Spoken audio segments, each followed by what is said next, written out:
Hello, and thank you for watching. Today I want to discuss one of the first cases that I ever was successful at. It's kind of a double-edged sword because it's bad that I was right. It was regarding the Challenger explosion in the 80s. And I had been working on astrology since about the age of 10. And I was using horary astrology, only I didn't know it was called horary astrology at the time. But basically what it is you take the time and the place and the date of an event and you look at astrological placements and alignments in order to determine, is this a good time to embark on this event? It can be used for things like the signing of contracts, weddings, anything that's life or death, like a spaceship launch, racing, like I said, anything that is, that has really serious consequences if it goes wrong. So when I first heard about the Challenger launch date, I just got a weird feeling about it. I didn't like it, and I wanted to cast a chart and find out what astrology had to say about that particular date and time.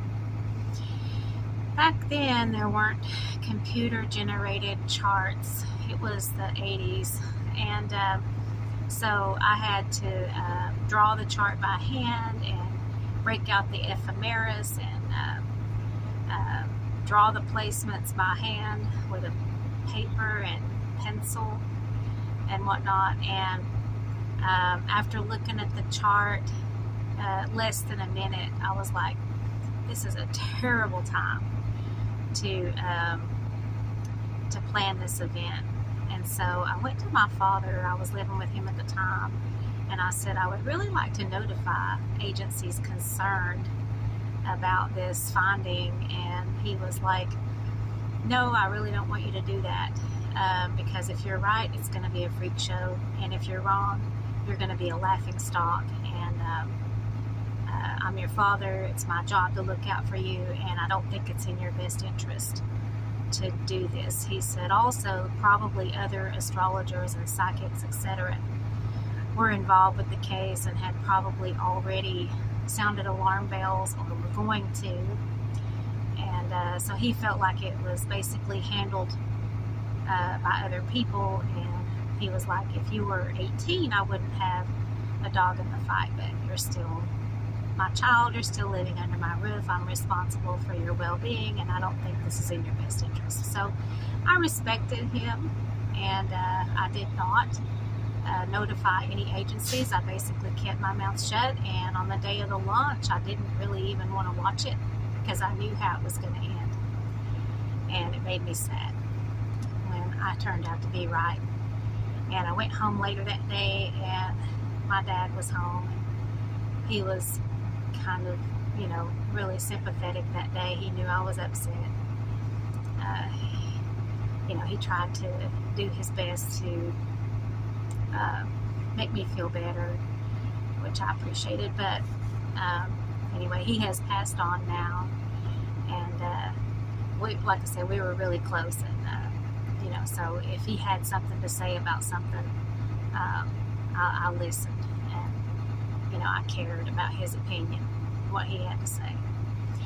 So anyway, I'm going to go on with the next part of the video, and I'll show you what I saw. It took less than a minute for me to make the conclusion that I made, and I hope that it helps people that are in astrology or thinking about going into astrology. Also, there are astrologers out there that are a lot better than me, especially at horary astrology. And so I'll put some links in the description box below so that you can follow them as well. You'll probably learn a lot more. And so anyway, without any further chatter, I'm going to move on to the next part of the video. Thank you. So at some point during 1985, it was announced that the launch would be January 22nd of 1986.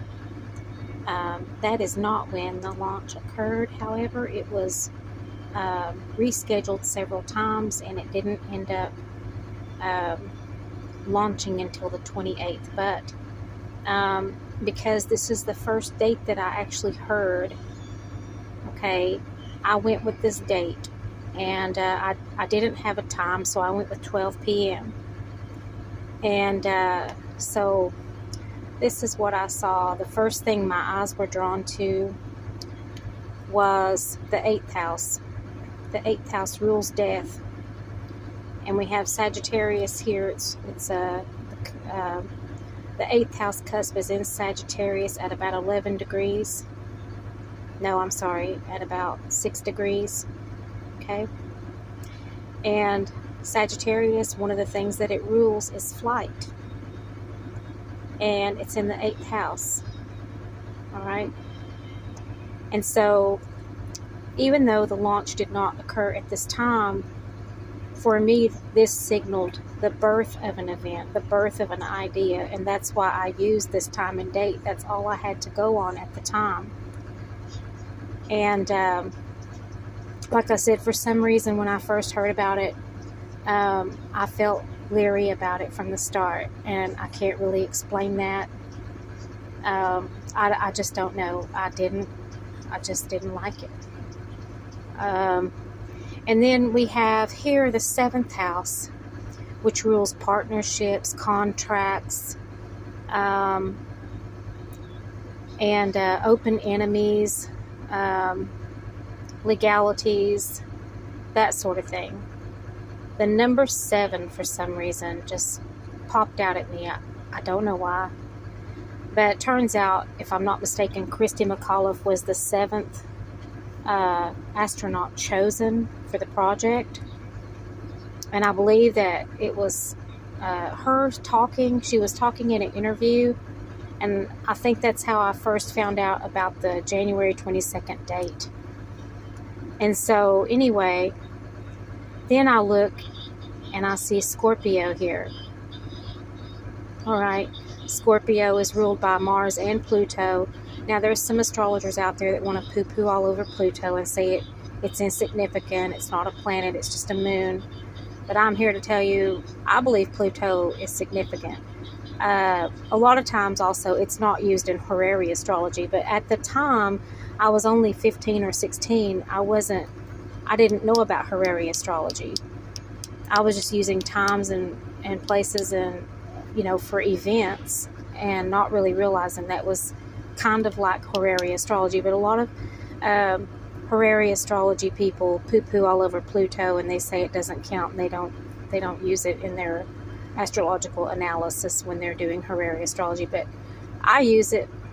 I think Pluto has a very powerful influence in events and birth charts and everything, really. So we have Scorpio, which rules death. We have Pluto, which rules death and destruction.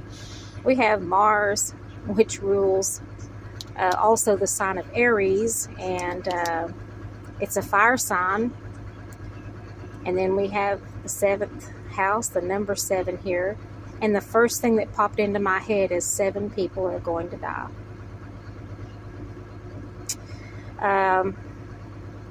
Then I looked here at the 8th house, like I said, ruled by Sagittarius. We have Saturn here, which is about harsh lessons. All right, restrictions, that sort of thing. Also, the first thing that popped into my mind was rings, because there's a ring around Saturn. And one thing that had been discussed during the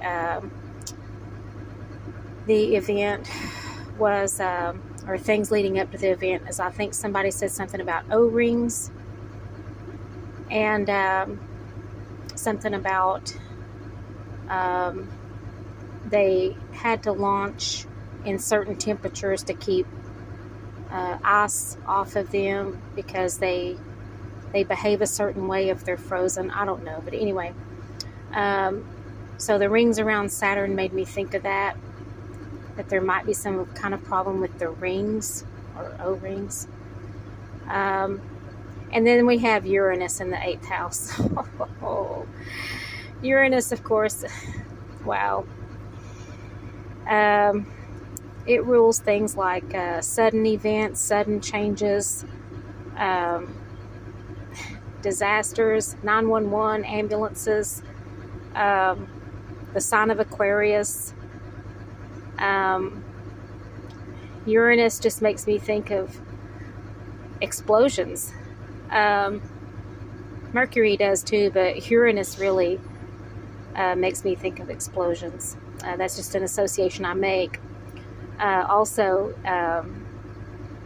I got the Tower card when I was doing a tarot reading on it, and the Tower is also, if I'm not mistaken, associated with Aquarius.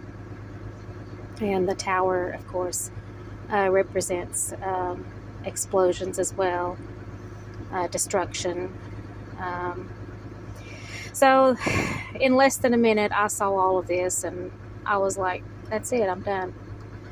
Another thing is, I didn't have it in the chart at the time because I didn't know about something called a vertex. It's not an actual planet or celestial thing or whatever. It's a point, like a mathematical point, I guess you could say.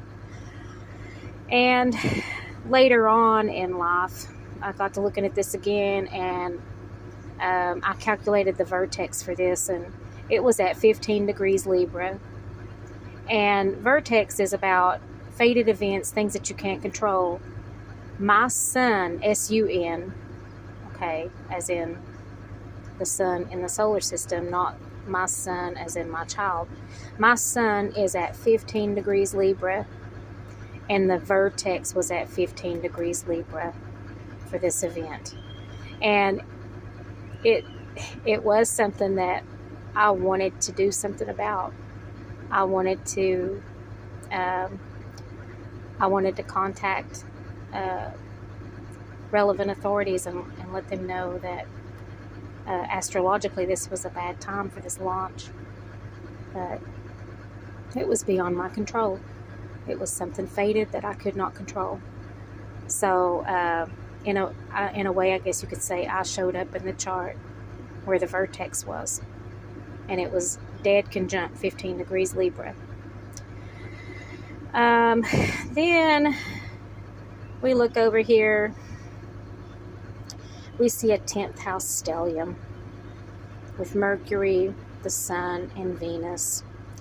Mercury is in Capricorn, the Sun is in Aquarius, and Venus is also in Aquarius. And the 10th house has to do with public standing, fame, and so on. And so this was a very famous event, of course. Then I looked over here in the 12th house, and I saw the 12th house starts with Pisces and ends in Taurus, but it encompasses Aries, the sign of Aries, which rules things like fire, that sort of thing, firearms, military, and of course this was Cape Canaveral. And I saw the North Node here in the 12th house. Now the North Node is also a mathematical point, I guess you could say. It's a lunar node, a node of the moon. And some people call it the angel on your shoulder. Okay. And it looks like it's at, let's see here, what is it? It's at 5 degrees Taurus, along with the ascendant being at 5 degrees Taurus. So they're both at 5 degrees. And so when I see this, it makes me think of heaven. Okay. And it's in the 12th house of sorrows, troubles, and secrets. Also, the underlying 12th house is Pisces, which rules the water, the ocean, maritime industries, the Navy, that sort of thing. And I don't know. To me, it's like this thing, it's going into the ocean. You know, that's what it meant to me. And then we have the IC, which is the Imum Coeli. And it's in Cancer, which also is water and the ocean and so on. It rules the fourth house. The fourth house is the finality of things, the end of things. It ended in the ocean, sure enough. And so, in a very short time, I analyzed that time and date, even though that didn't end up being the time and date of the launch. It ended up being a few days later. And I concluded very quickly this was going to end badly.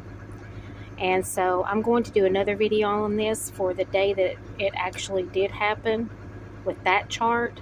So please stay tuned. I thank you for listening. Have a great day.